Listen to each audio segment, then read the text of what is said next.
Huumaavilla luontomme luonnonkasveilla on oikeus elää, koska ne ovat osa luontoamme. Ne ovat tärkeä osa luontoamme siinä, missä muutkin luontomme kasvit ja eläimet.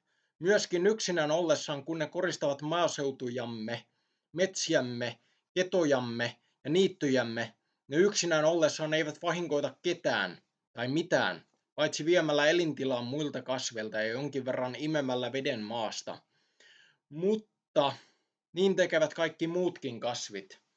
Sen lisäksi näiden huumaavien meidän luonnon väärinkäyttö prosentti huumausaineena on hyvin pieni. Enemmän ihmiset koskevat alkoholiin, tupakkiin, kahviin, energiajuomiin, teehen, kannabikseen, amfetamiinin, Meksikon taikasieniin ja sen kaltaisiin tuotteisiin.